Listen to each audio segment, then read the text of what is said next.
What are the major themes in climate fiction? First, global warming and extreme weather. One of the most prominent themes is depiction of extreme events and the escalating effects of global warming. So, the extreme events could be anything from storms, tornadoes, tsunamis, the extreme effects of global warming. Examples of global warming in fiction: Kim Stanley Robinson's The Ministry for the Future, Paolo Bacigalupi's The Water Knife. So, they could be related to those ideas of depletion of resources, whether it is water or it is food or it is biodiversity, and many of the stories deal with a rich interface of connections between human beings and the natural world, such as the forest, the animals, and the birds. So, there are multiple themes in climate fiction, all connected with the multiple interests of humanity. They can be political, they can be psychological, they can be economic, they can be historical, they can be very contemporary, they can be about science. So there is no limit. They can belong to any subject. Climate fiction can talk about just anything that concerns human life. It could be very strongly about psychology and spirituality. As later on, I have quoted some passages about spirituality and human values. That are those things are also there in climate fiction. There are key impacts that are depicted of heat waves, flooding and storm surges, droughts and water scarcity, and wildfires. So, since society and the happenings in society shape fiction, they are what influence the author and what the author expresses in his stories. So, it is but natural. The current scheme of events are inspiring climate fiction writers all over the world. The forest fires in Australia, in UK, and at other places around the world, the crisis of sinking islands because of the rising sea level, the droughts in Africa or famines in Africa, the water scarcity around the world, the struggle to get water, and the ensuing political complications that come for this, for the sake of getting water and for the sake of survival. So there are many books, many films that are based on climate fiction, and they deal with these issues. Um, Amitabh Ghosh's books deal a lot with climate issues, and he has talked in his book The Hungry Tide about the sinking of the Sundarbans, the mangroves. So one can see that these extreme climate events and happenings in the real world, they are influencing climate fiction writing. The suffering and the misery caused by these real world crises inspires writers to talk about climate change, to deal with those issues. So it is really different from science fiction, which is basically about entertainment, about conjuring up fantasy, uh, using fantasy to create a sense of adventure, a sense of thrill uh, in new ideas, new worlds, new machines. So, in that way, climate fiction is very different from science fiction. Eco dystopias and apocalyptic visions. how climate fiction imagines the collapse of ecosystems and societies. Eco dystopias and apocalyptic visions are central to many climate fiction narratives. These stories imagine the complete breakdown of ecosystems and human societies due to environmental degradation and climate change. So, some examples are Margaret Atwood's Oryx and Crake and J.G. Ballard's The Drowned World. And then I mentioned this novel, The Rapture 2, in which Bethany Krall, the, the female character, always dreams of extreme weather events.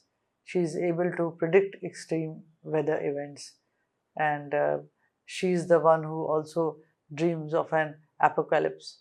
So, this thing of uh, eco dystopias or these visions, they are central to climate fiction narratives, and they try to draw the attention of the readers to the impending disasters if action is not taken.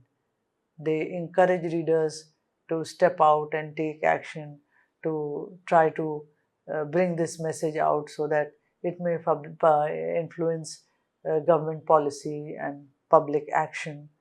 And so, in all these eco dystopias and all these apocalyptic novels or works of fiction, there's a breakdown of ecosystems and human societies due to human degradation and climate change. So, the story of breakdown, the story of collapse is worsened if the protagonists are women, or if the protagonists are helpless in search of food or in search of water, then they get threatened by power regimes. So it only makes things worse. So the collapse of ecosystems or the collapse of societies leads to the regeneration of new kinds of systems, which are brutal and which are wild and savage. So it is very difficult to survive and then survive in these kind of new systems. So there's a total lot of loss of civilized values as seen as in climate fiction. Common elements of eco dystopias. Ecosystem collapses there, resource wars are there, authoritarian regimes are there, there's a social breakdown. So, if you remember some of the films that are based on climate fiction, which talk about these eco dystopias, then one realizes that the system uh, of behavior, the systems of society undergo a change when people have to struggle without a proper supply of food and water. Their personalities alter, and the way they dress, the way they behave, that also alters. So, what is left is their willpower to survive. So, in many cases, there's an ecosystem collapse and there's a struggle for survival, and only the strongest survive. And along with this, um, some kind of authoritarian regimes come up which try to take over the resources which are already very scarce and thin. So many stories are built around it, uh, where these regimes try to control the water or the food or the land. And there's a social breakdown that it's no longer the old system that is working, that was the earth system. The regimes established their own social system and their own hierarchies. So things get very complicated. Eco dystopias deal with climate change in this manner.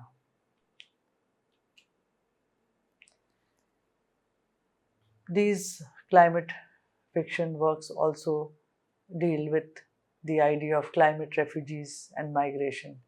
So, this we know as reality in places like Africa, in places like Sudan in Africa, that people are migrating because they have run out of resources for survival, and there are wars over the resources.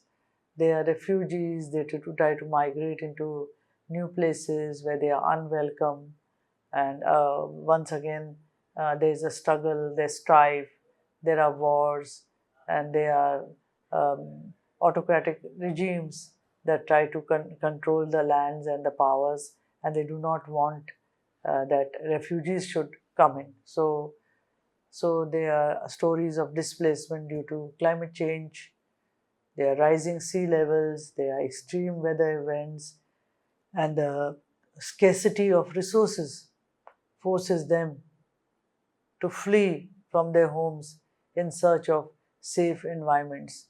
So we have so many stories that have been changed into drama and into films where these climate refugees try to escape and they do not find entry in the golden lands where they want to go, that are in Europe. They try to escape in all kinds of ways, concealed in ships and in cargo, and many of them lose their lives on the way. And when they reach their desired coast, after having given bribes, after having suffered the torture of toots and people who are out there to fleece them, they reach the coast where they are not welcome. So, refugee migration, displacement, and the unacceptance of these people in foreign lands, these are all dealt with in climate fiction.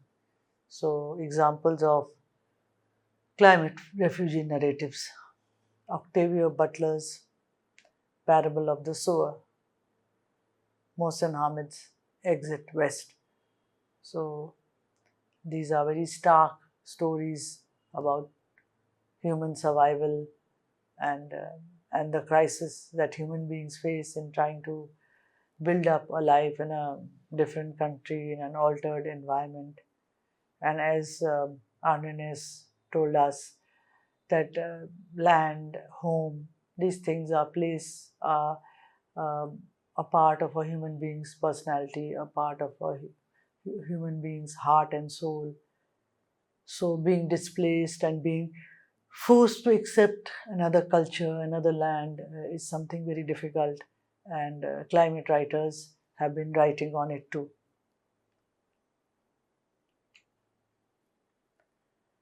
Key aspects of climate refugee stories: forced migration, overcrowded cities, social and political tensions, psychological impact.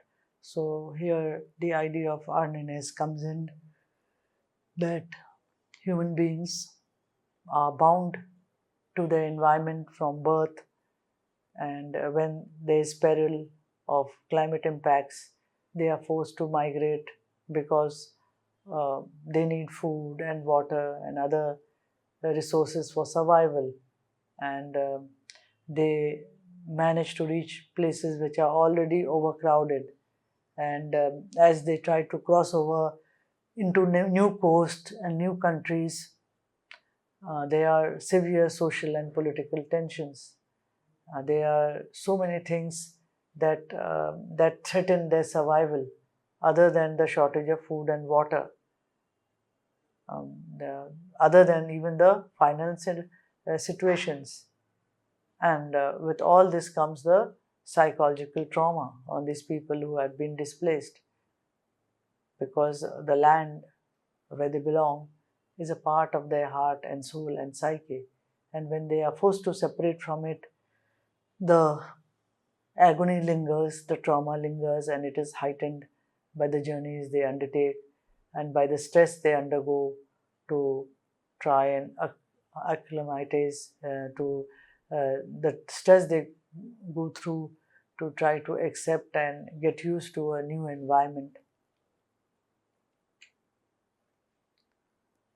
Biodiversity loss, as I mentioned earlier, that's also an important issue, because many of the stories deal with individual species and their extinction and their struggle for survival. So, a common theme in climate fiction is the depiction of mass extinction and the resulting loss of biodiversity. A recent story that I contributed to children was based on my understanding about the absence of crows in our neighborhood. I seem to remember that in my childhood there were scores of crows which had a community and which used to create a lot of noise if one crow was killed.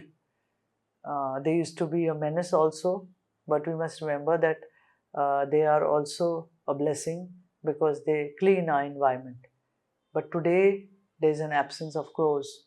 So I thought of writing a story on the absence of crows and how there is a certain wisdom that we derive from each of these different living forms on the earth.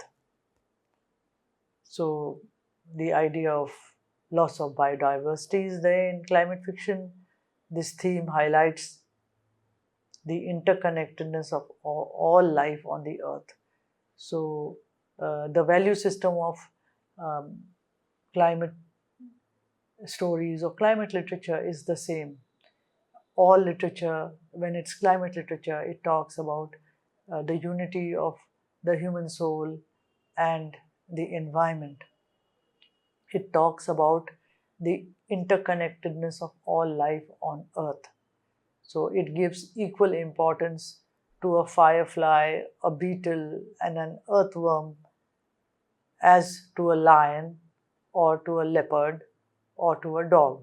So even Vandana Shiva in her essay, when she talks about food, Annadana, she says that our food cycle is disturbed because uh, food is coming to us now through factories and industries. We are losing touch with the land that gives us food. And not only the land, there are scores of other beings that assist in bringing that food to us. So she talks about the microbes, the insects, the earthworms who work in the soil to help the crop to grow. And in thus this cycle of food, this it is all interconnected, and modern industry and technology, because they are based on the money motive, because they are based on the profit motive, they destroy the cycle. So the food loses out on its energy and its blessedness. That's why health enthusiasts today, the old systems of medicine, various practitioners of natural healing, they tell us to eat directly from the earth. So this importance of biodiversity comes in these climate fiction stories, whether we are talking about everyday living or we are talking about the air that we breathe or we talk about the food that we eat, or even if we talk about a simple thing like walking, taking a walk. So everything is about the interconnectedness of the planet. So the examples are Barbara Kingsolver's flight behavior, Jeff Vandermeer's annihilation. So flight behavior, as it has mentioned earlier, it is about the species of butterflies which are trying to survive in a different atmosphere, and their experiences are interconnected with the experiences of the female protagonist in the novel. Jeff Vandermeer's Annihilation is another climate fiction story on similar lines. What are the consequences of biodiversity loss in climate fiction? As I mentioned just now, food chain disruptions or disturbances, the spread of disease, the psychological and emotional impact, ecosystem imbalance. So, various stories and novels talk about these things. The ecosystem, when it loses um, even one member in its link creates problems. So killing all the deer will lead to the increase in the tigers and the carnivores. Killing all the tigers will lead to the increase in the carnivores, which would try to survive on human agriculture or the fields that are there for human survival. So the biodiversity loss can spell disaster. The loss of lakes, the drying up of lakes, or the filling up of lakes for the sake of building towers and modern constructions, buildings, etc. That is also a great loss because these lakes, they are carbon sinks, and there is a whole ecosystem in them that balances the atmosphere, that balances the temperature and the environment. And so when the lake goes, one whole ecosystem is closed. So I managed to mention in one of my books this that is on climate poetry, and mentioned earlier in the lessons about a certain lake in our city which has been used up as a construction site. But once when it was alive, it was a vibrant source of for birds and for insects. Plus, such water also cushions the shocks of earthquakes. So imagine in the name of progress, in a city, making it a smart city, and having numerous flats and buildings and constructions, and filling up all these uh, lakes for the sake of more land, how much disaster can be caught. So food chain disruptions are there because various crops that were earlier there, they also get destroyed, and the food that reaches, that might be contaminated because of chemicals, and the shortage of nutrients. There's a spread of disease because of vector displacement, because of change environments. So certain protective uh, insects and uh, living creatures, they are killed because of the use of chemicals, and the dangerous ones thrive, and thus that leads to the spread of disease. And putting it all together, it leads to a psychological and emotional impact. If we read the works of Carl G. Jung, uh, 20th century psychiatrist, psychoanalyst, he talks about wholeness in the terms of a whole environment, a whole personality. So the more we go away from nature, the more we withdraw from nature, the more we caught mental ailments. So the sunshine, the open air, the um, open green, the grass, the trees are important to create a sense of harmony and well-being. And without those things, we tend to sort of withdraw into ourselves, and this leads to psychological and emotional impacts. So the connection between nature and human beings is a very intimate and deep one. And as we already know, that the earth is older than human beings, a kind of mother on which human beings have grown. So definitely, if one disrupts that relationship with the mother, then it is asking for trouble. Environmental justice and ethics. There's a focus on marginalized communities disproportionately affected by climate change. A growing theme in climate fiction is the exploration of environmental justice. Examples are N.K. Jemison's The Broken Earth trilogy, 2015 to 17, Jasim Ward salvaged the bones, 2011. So we will stop here. I hope you understood the difference between climate fiction and science fiction, and you could get an idea of its early growth and development. We will go into more of this in the next lesson. Thank you.